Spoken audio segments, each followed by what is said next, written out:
Kepastian hukum menjadi fondasi utama dalam setiap transaksi pembiayaan di Indonesia. Di balik setiap pembelian kendaraan secara kredit, terdapat instrumen hukum yang menjamin hak dan kewajiban seluruh pihak, yaitu jaminan fidusia. Namun dalam praktiknya, masih banyak sertifikat jaminan fidusia yang belum dihapus, meskipun kewajiban debitur telah selesai. Kondisi ini dapat menimbulkan persoalan administrasi, bahkan sengketa hukum di kemudian hari. Untuk meningkatkan pemahaman para pemangku kepentingan, Kantor Wilayah Kementerian Hukum Provinsi Lampung menggelar sosialisasi layanan jaminan fidusia. Melalui kegiatan ini, pemerintah mendorong terciptanya tertib administrasi sekaligus memperkuat kepastian hukum bagi masyarakat. Untuk itu, Kantor Wilayah Kementerian Hukum Provinsi Lampung perlu memberikan sosialisasi jaminan fidusia. Bertempat di Aula Kantor Wilayah Kementerian Hukum Lampung, pada Rabu pagi, dipenuhi para notaris, perusahaan pembiayaan, serta Asosiasi Perusahaan Pembiayaan Indonesia. Mereka mengikuti sosialisasi layanan jaminan fidusia dengan tema pendaftaran dan urgensi penghapusan atau roya jaminan fidusia untuk mendorong terciptanya kepastian hukum bagi masyarakat. Kegiatan ini merupakan bagian dari komitmen Kementerian Hukum dalam memberikan pelayanan hukum, sekaligus meningkatkan pemahaman para pelaksana layanan fidusia. Budaya salam tabikun. Pertama adalah kita panjatkan puji dan syukur kepada Allah SWT atas rahmat dan karunia-Nya, atas semua izinnya kita bisa hadir di sini dalam keadaan sehat walafiat dalam acara kegiatan sosialisasi layanan fidusia tahun anggaran 2026 dalam keadaan sehat walafiat. Pada kesempatan ini yang berbahagia, perkenalkan kami selaku panitia menyelenggarakan untuk melaporkan pelaksanaan kegiatan sebagai berikut. Pada hari ini, Kantor Wilayah Hukum Lampung menyelenggarakan kegiatan sosialisasi layanan fidusia dengan tema pendaftaran dan urgensi penghapusan roya jaminan fidusia untuk mendorong terciptanya kapasitas hukum bagi masyarakat.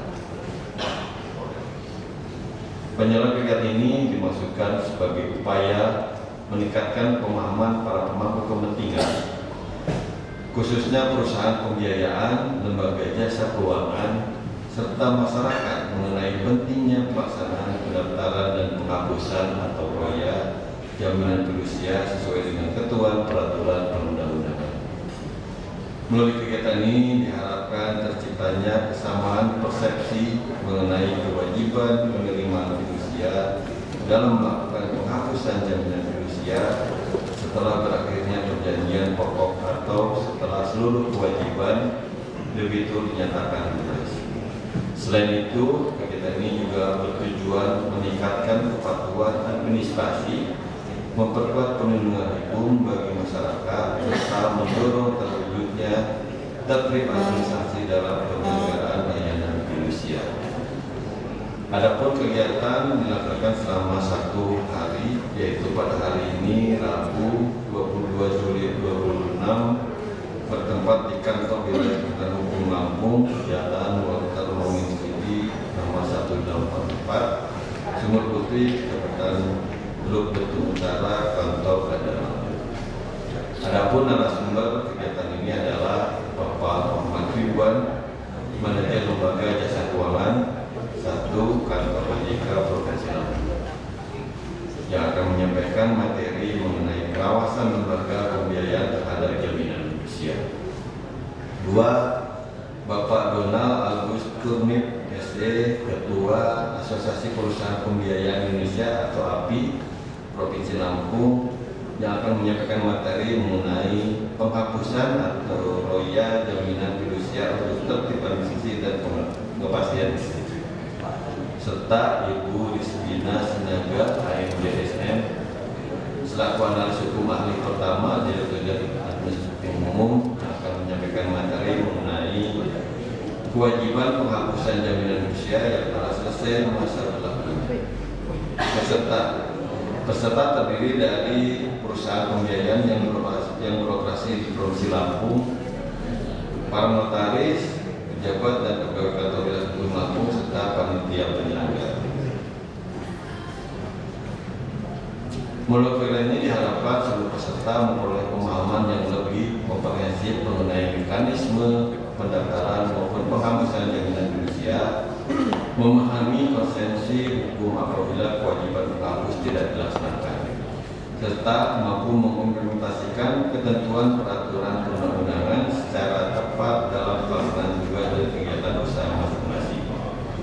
Selain sebagai media penyampaian informasi, kegiatan ini juga diharapkan menjadi forum diskusi dan koordinasi antar Kementerian Hukum, Otoritas Jasa Keuangan, Asosiasi Perusahaan Pembiayaan Indonesia, Direktorat Jenderal Administrasi Hukum Umum, serta seluruh pemangku kepentingan dalam rangka peningkatan kualitas pelayanan administrasi hukum umum di Provinsi Lampung.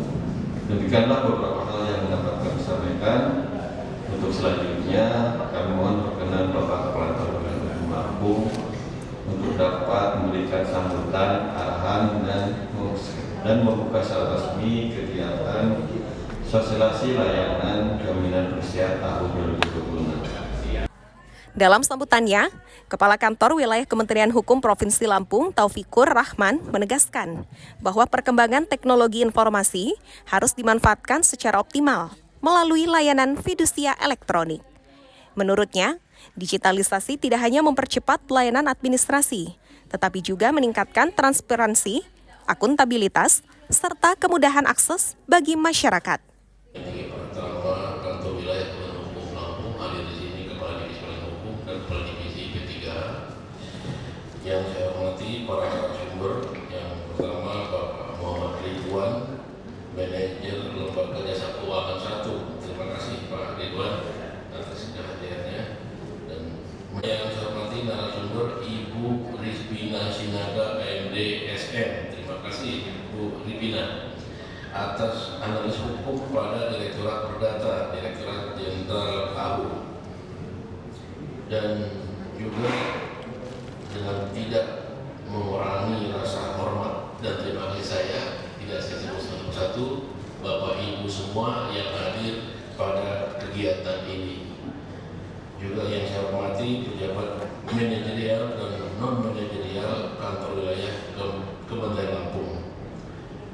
Pertama-tama marilah kita semua untuk senantiasa memanjatkan puji syukur dari Allah SWT, Tuhan yang Maha Kuasa, karena atas lipat rahmat dan karunia-Nya pada pagi hari ini kita diberi kesempatan untuk mengikuti kegiatan sosialisasi layanan jaminan fidusia dalam keadaan sehat walafiat. Alhamdulillah.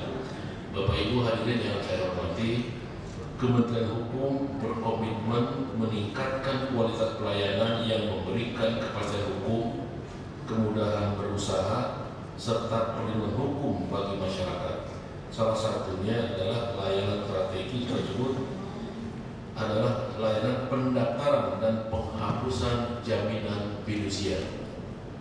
Jaminan fidusia memiliki peran penting dalam mendukung kegiatan pembiayaan serta memberikan kepastian hukum bagi kreditur dan debitur.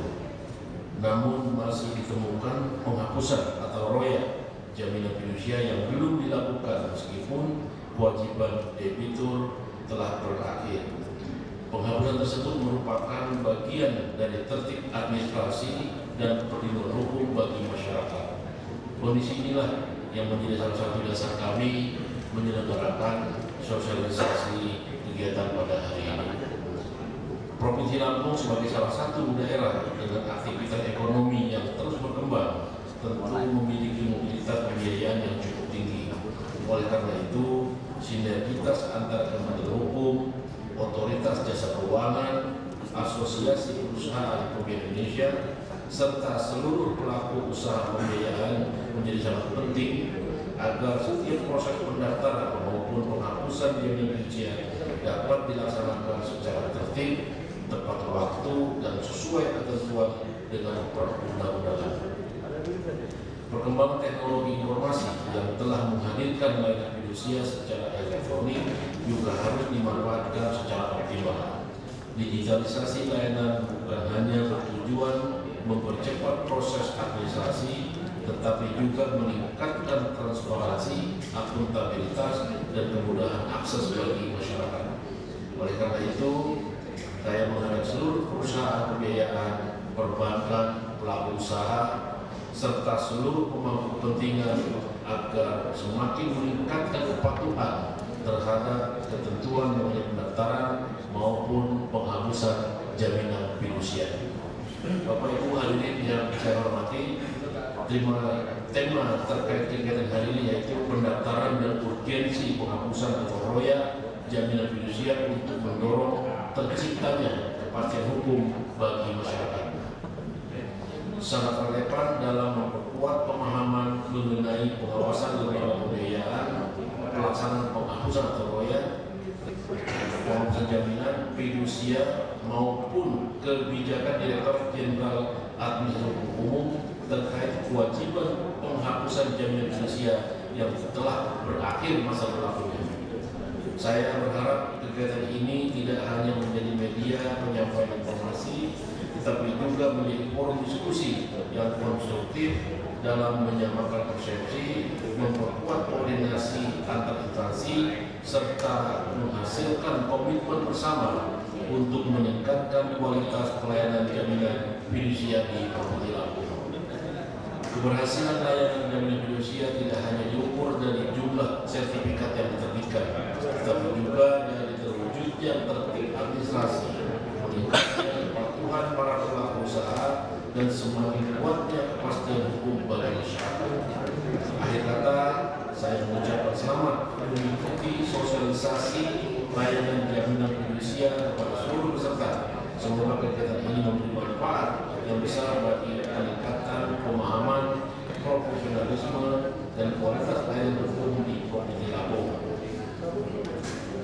Untuk itu, dengan mengucapkan Bismillahirrahmanirrahim, kegiatan sosialisasi layanan jaminan fidusia tahun anggaran 2026 secara resmi saya nyatakan dibuka.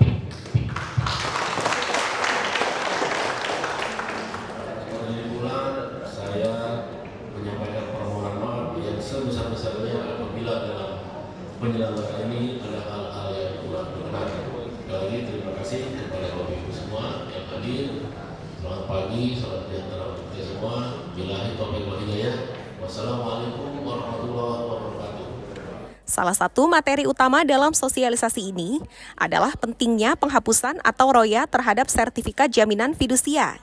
Langkah tersebut menjadi bagian penting dalam tertib administrasi hukum. Kepala Divisi Pelayanan Hukum Kanwil Kementerian Hukum Provinsi Lampung, Beni Daryono menjelaskan, masih ditemukan sertifikat fidusia yang belum dihapus, meskipun masa pinjaman telah berakhir. Padahal kondisi tersebut dapat menimbulkan konsekuensi hukum. Bahwa hari ini, Rabu tanggal 22 Juli 2026, kita melaksanakan sosialisasi terkait fidusia, jaminan fidusia.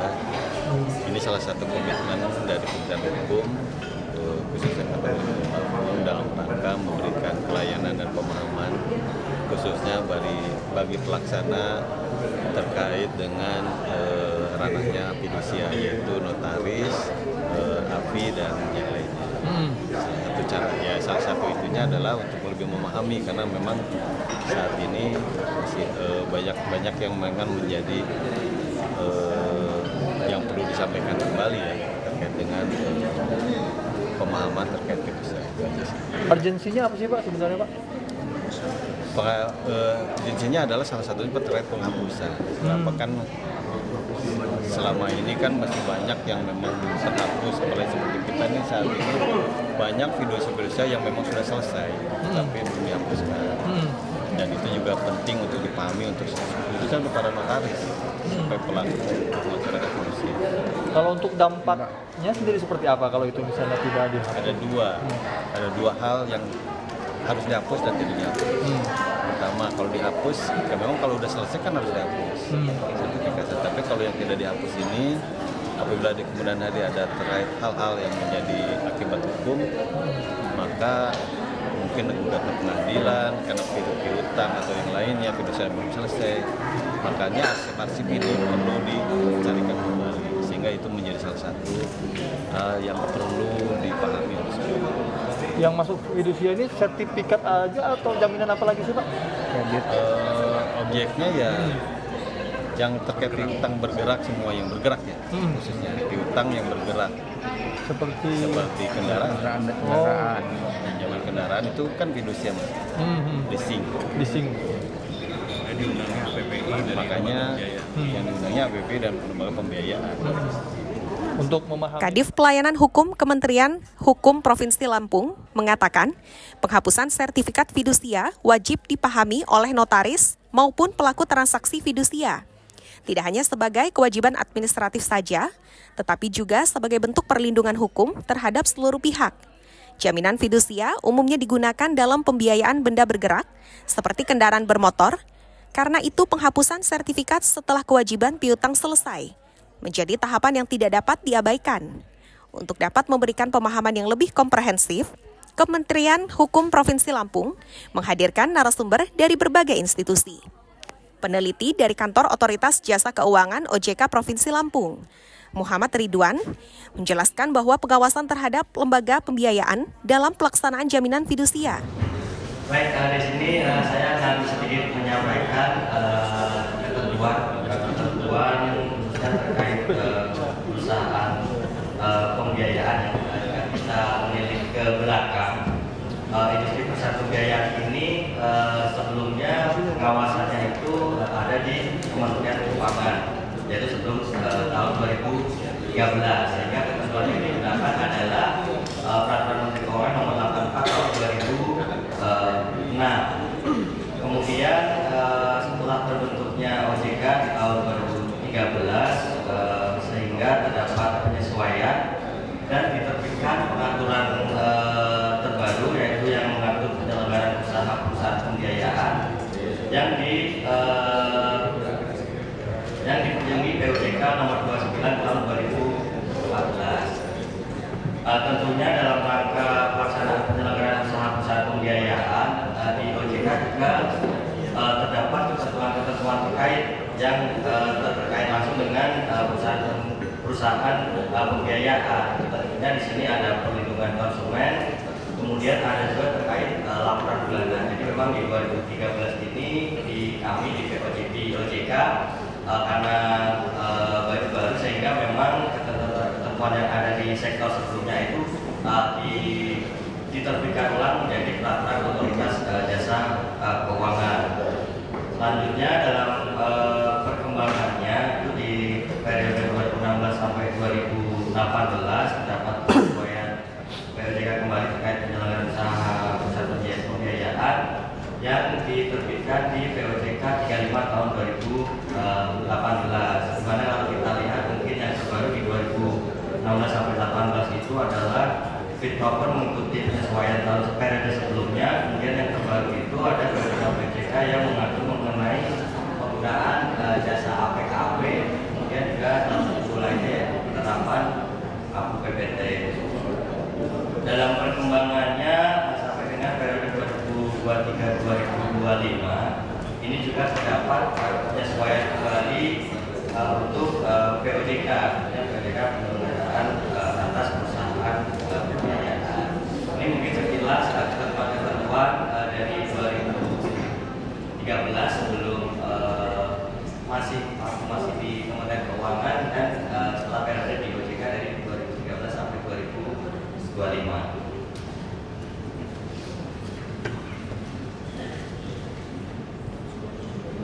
Selanjutnya saya akan sedikit menyampaikan terkait perkembangan industri perusahaan pembiayaan. Ini data kami coba mintakan dari kantor pusat pengawas perusahaan pembiayaan pusat, karena memang di OLT atau kantor OJK Provinsi Lampung di kami tidak secara langsung mengawasi perusahaan pembiayaan, karena memang secara kewenangan sebenarnya kami sudah bisa melakukan pengawasan, tapi kewenangannya itu adalah yang berkantor di wilayah Lampung itu yang akan menjadi kewenangan kami, sehingga kondisi sekarang perusahaan pembiayaan itu belum ada yang tercatat di Lampung, dan memang kami melakukan pengawasan terhadap perusahaan pembiayaan secara langsung. Adapun untuk jumlah perusahaan pembiayaan ini sebanyak 144 perusahaan pembiayaan satu itu konven dan 3 syariah. Dan secara data ini juga tidak banyak bergerak dari tahun-tahun sebelumnya. Data dari perusahaan pembiayaan ini masih di angka 144. Kemudian kalau dari sisi kinerja dan dari total aset ini untuk mengalami peningkatan meskipun secara persentase tidak besar ya 2,18, tapi kalau dikatakan lumayan ya dari periode YOY yang di Mei 2025 itu secara aset itu di angka 580 miliar dan di tahun 2026 posisi Mei itu di 600,7 triliun. Itu sekilas data terkait industri perusahaan pembiayaan. Selain aset juga ada utang pembiayaan yang tercatat sampai dengan posisi Mei 2026 itu di 513,19 triliun. Kemudian secara laba bersih juga alhamdulillah masih mengalami kondisi yang positif.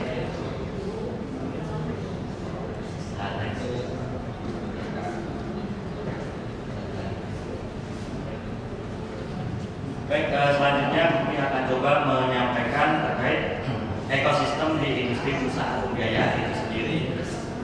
Jadi ada beberapa stakeholder atau pihak yang memang berkaitan erat dengan perusahaan pembiayaan, di mana kalau kita bicara dari sisi pendanaan, tentunya perusahaan pembiayaan ini akan bersinggungan dengan pemilik dana. Dalam hal ini bisa melalui bank, bisa melalui pasar modal, dan juga dipergunakan sumber lain tidak melanggar perundang-undangan.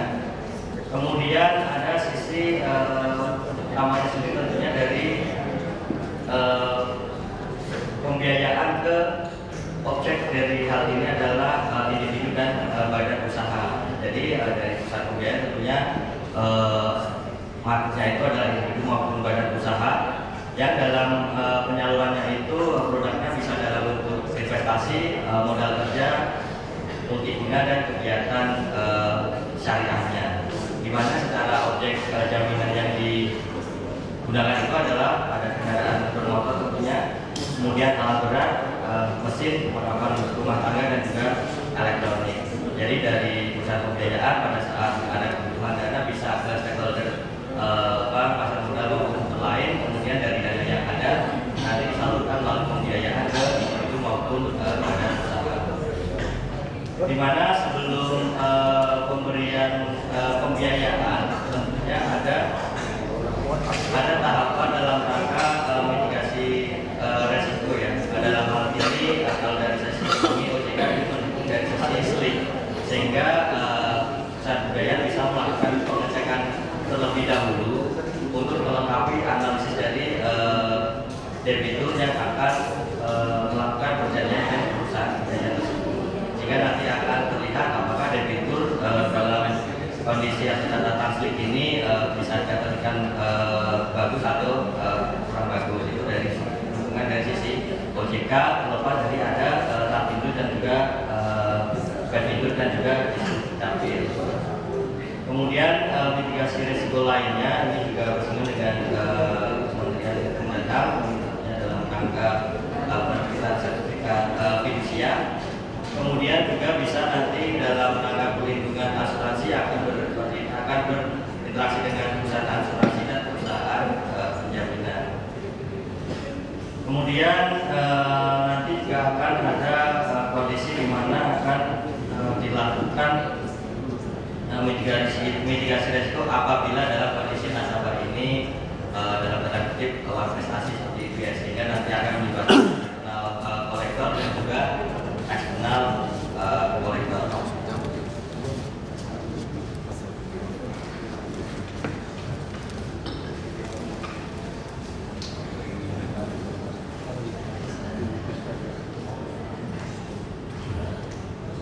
Dari ketentuan yang ada di POJK memang sudah diatur bahkan diwajibkan bagi perusahaan pembiayaan itu untuk melakukan mitigasi resiko, di mana diantaranya itu ada 3. Yang pertama adalah melakukan resiko pembiayaan melalui mekanisme asuransi kredit atau penjaminan kredit. Ini kalau di sini asuransi kredit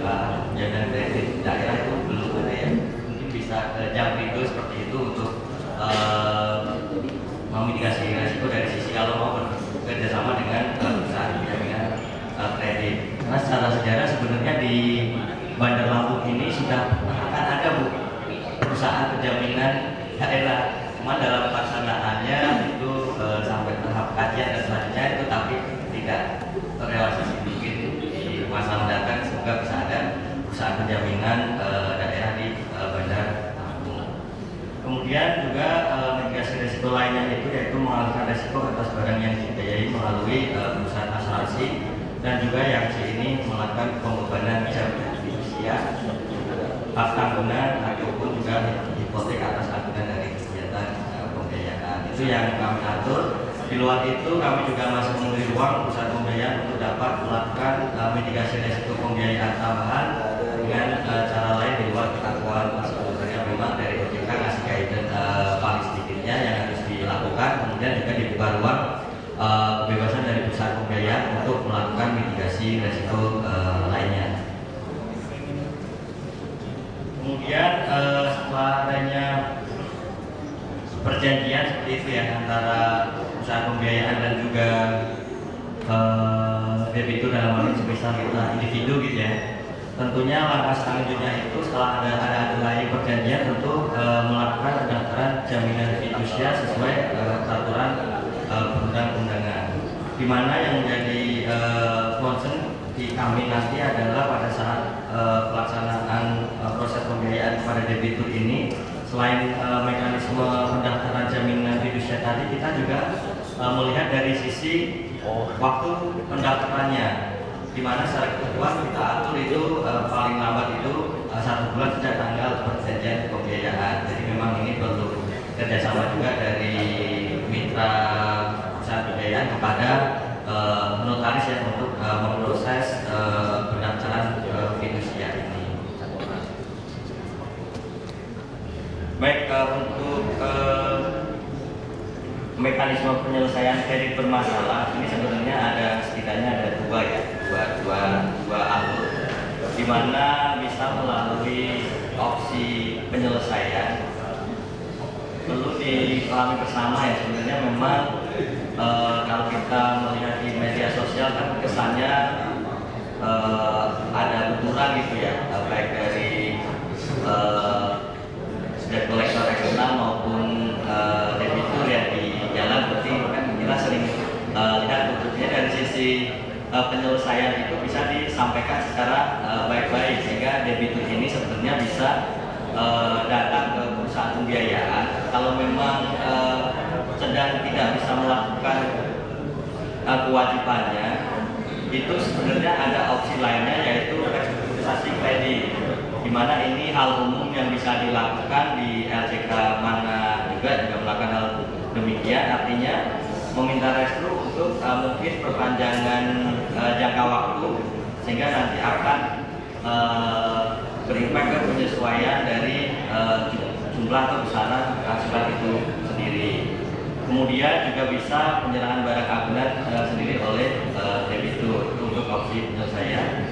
Kemudian untuk yang opsi akhir dari mitigasi resiko, ini tentunya setelah tadi dilakukan opsi restru maupun penyerahan barang, tentunya bisa dilakukan juga eksekusi hak tanggungan, di mana eksekusi ini yang ada biasanya ada variabelnya nih. Debitur ada, agunannya ada, ini bisa dieksekusi. Ada kondisi lainnya itu debitur ada tapi agunannya sudah tidak dikuasai. Kemudian ada juga kondisi debitur tidak ada, agunan juga sudah tidak ada, dan juga debitur tidak ada, agunan ada. Ya memang ini dinamika ya pada saat debitur mengalami kemampuan untuk melakukan kewajibannya tidak terpenuhi, bisa menggunakan opsi penyelesaian baik restru maupun penyerahan agunan maupun opsi akhirnya itu memang eksekusi dari jaminan fidusia. Untuk ketentuan penagihan itu sendiri ada beberapa klaster yaitu dari penagihan internal, penagihan eksternal, kemudian ada tata cara penagihan dan juga tata cara pengambil alihan. Sementara itu, Ketua Forum Komunikasi Daerah Lampung, APPI, Donald August Turnip mengulas bahwa ketentuan Undang-Undang Jaminan Fidusia, sanksi pidana, hingga dokumen yang diperlukan dalam pelaksanaan eksekusi jaminan fidusia. Poin 1 dalam sertifikat jaminan fidusia sebagaimana dimaksud dalam pasal 14 ayat 1 dicantumkan kata-kata ini yang kadang sering di lapangan yang selalu kita sampaikan, sertifikat jaminan dan aktenya pasti ada melekat pada saat melakukan eksekusi atau pengamanan jaminan fidusia. Demi keadilan berdasarkan ketentuan yang masalah. Yang kedua, sertifikat jaminan fidusia sebagaimana dimaksud dalam ayat 1 mempunyai kekuatan istiqoroh yang sama dengan putusan pengadilan yang telah memperoleh kekuatan hukum tetap. Kemudian yang ketiga, apabila debitur cedera janji, penerima fidusia mempunyai hak untuk menjual benda yang menjadi objek jaminan fidusia atas kekuasaannya sendiri. Maka disimpulkan bahwa fidusia adalah pengalihan hak kepemilikan satu benda atas dasar kepercayaan dengan ketentuan bahwa benda yang hak kepemilikannya dialihkan tersebut tetap dalam penguasaan pemilik benda. Tadi sudah sampaikan pembuka oleh Ibu Moderator. Next. Undang-Undang Jaminan Fidusia pasal 23 poin 1 dengan tidak mengurangi ketentuan sebagaimana dimaksud dalam pasal 21, apabila penerima fidusia setuju bahwa pemberi fidusia dapat menggunakan, menggabungkan, mencampur atau mengalihkan benda atau hasil dari benda yang menjadi objek jaminan fidusia atau menyetujui melakukan penagihan atau melakukan kompromi atas piutang, maka persetujuan tersebut tidak berarti bahwa penerima fidusia melepaskan jaminan fidusia. Kedua, pemberi fidusia dilarang mengalihkan, menggadaikan atau menyewakan kepada pihak lain benda yang jadi objek jaminan fidusia yang tidak merupakan benda persediaan kecuali dengan persetujuan tertulis terlebih dahulu dari penerima fidusia.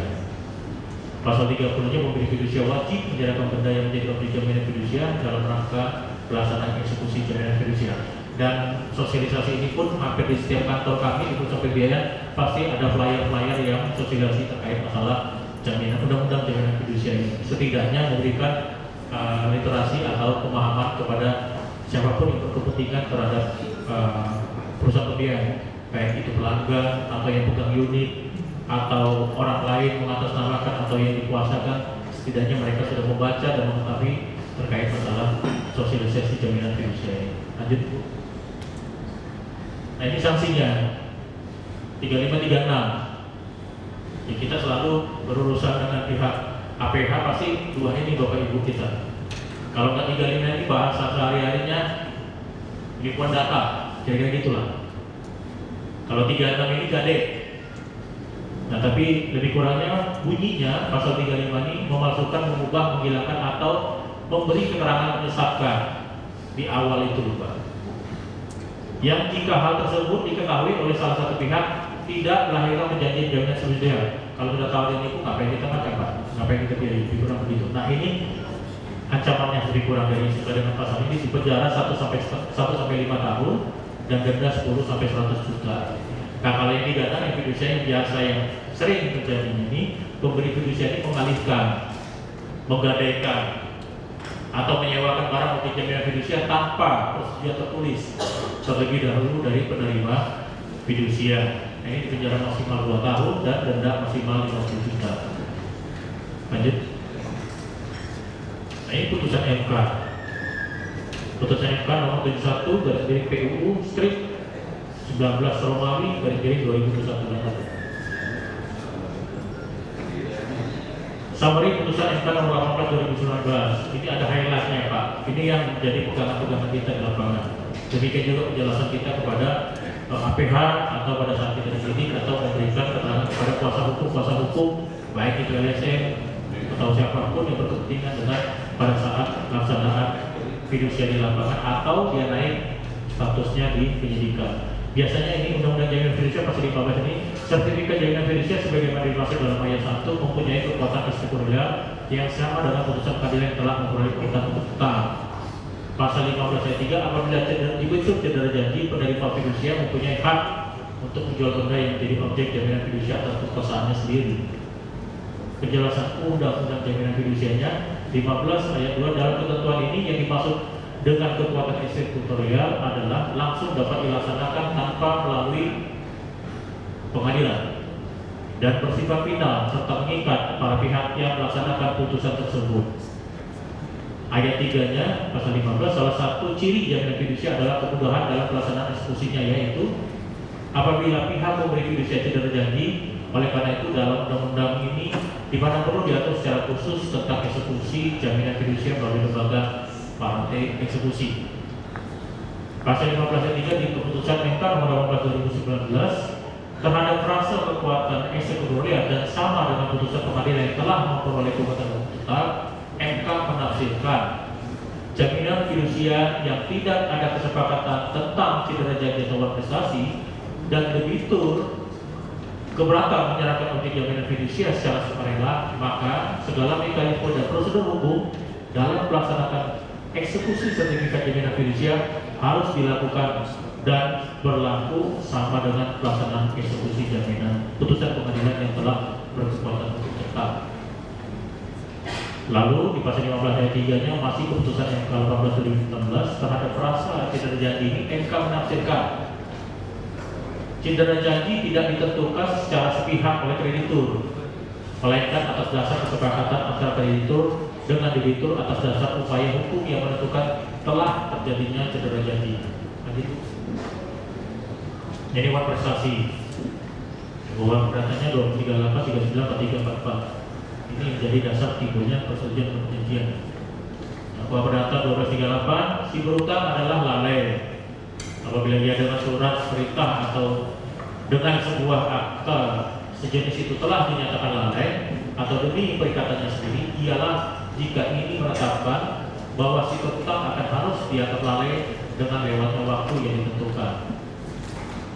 Jika dalam pelaksanaan prestasi tidak ditentukan tenggat waktunya, maka seorang kreditur atau pihak yang mempunyai hak menerima prestasi dalam kontrak dipandang perlu memperingatkan atau menegur agar debitur atau pihak lainnya yang punya kewajiban melaksanakan prestasi dalam kontrak untuk kewajibannya. Teguran ini disebut tadi disampaikan Pak OJK, berikan surat peringatan atau somasi. Orang atau pihak lain yang lalai akan pemenuhan kewajibannya sementara ia sudah mengikatkan diri di dalam satu kesepakatan atau perikatan dapat digolongkan menjadi 4 kategori. Yang pertama, sama sekali dia tidak melaksanakan isi kesepakatannya. Yang kedua, kesepakatan tersebut dilaksanakan akan tetapi melenceng dari isi sepakat. Yang ketiga, kesepakatan tersebut dilaksanakan tetapi sudah lewat waktu. Materi berikutnya disampaikan oleh analis hukum ahli pertama Direktorat Perdata Ditjen AHU, Rizbina Sinaga. Ia menjelaskan bahwa kondisi dasar hukum jaminan fidusia, mekanisme perubahan sertifikat hingga proses pencarian data jaminan fidusia. Fidusia itu lahir karena adanya kepercayaan antara si pemberi jaminan dengan si penerima jaminan. Pemberi jaminan percaya kepada si penerima jaminan bahwa barang tersebut ketika dialihkan, si penerima fidusia tidak akan mengalihkan lagi ke orang lain.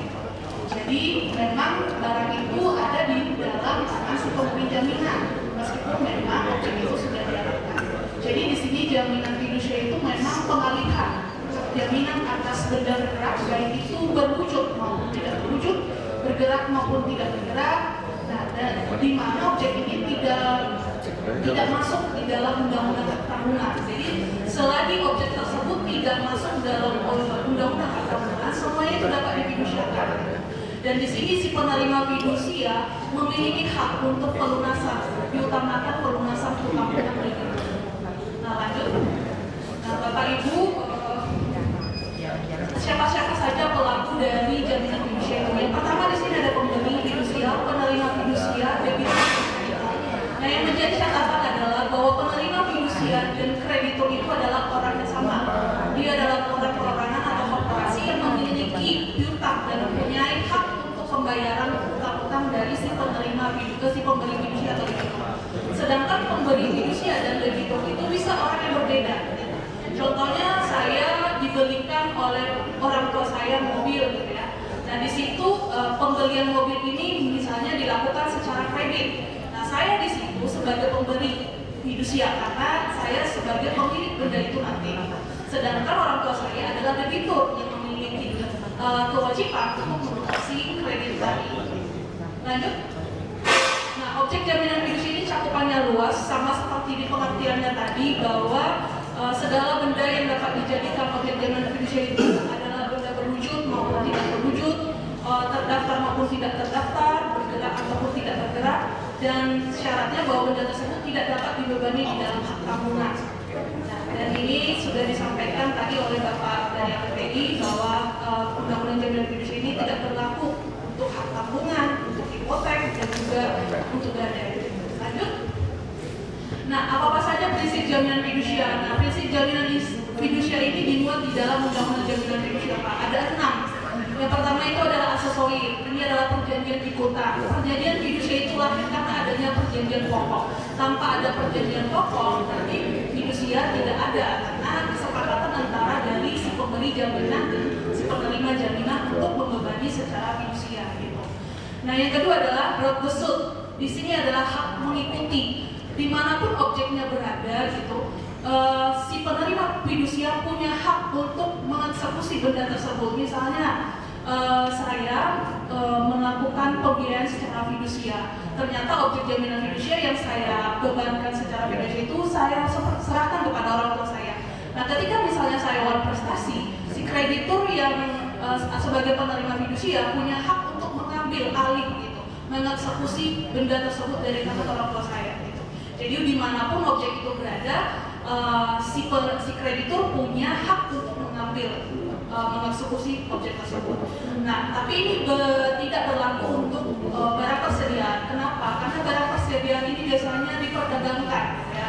Kalau misalnya ada toko, gitu ya, toko elektronik, ada TV, ada kulkas di dalamnya, dijaminkan secara fidusia gitu.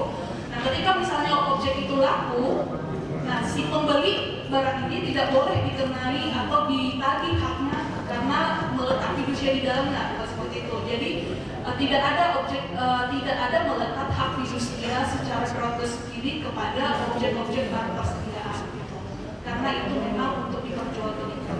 Nah, yang ketiga adalah hak preferan. Ini maksudnya hak didahulukan, di mana nanti si penerima fidusia ini punya hak untuk pelunasan untuk utang-utang dari si kreditur ini diutamakan. Jadi dibanding dengan kreditur-kreditur lain, apalagi kreditur konkuren, nah si kreditur yang memiliki hak preferan di fidusia ini punya hak untuk mendapatkan pelunasan atas prestasi kreditnya.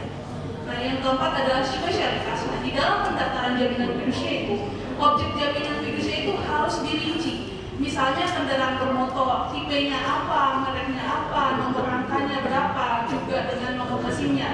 Jadi harus secara rinci dan jelas dituangkan di dalam sertifikat jaminan fidusianya.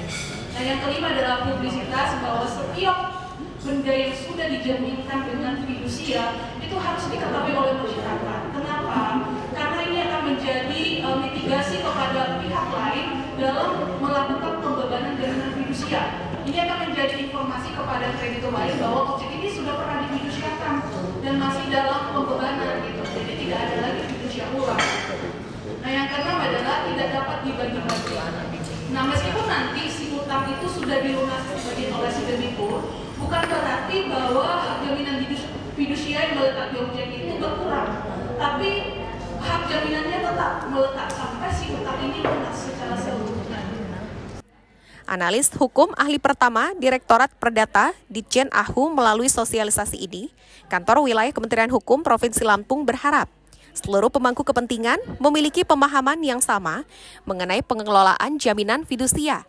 Kesamaan persepsi tersebut diharapkan mampu menciptakan tertib administrasi sekaligus memperkuat kepastian hukum dalam setiap transaksi pembiayaan.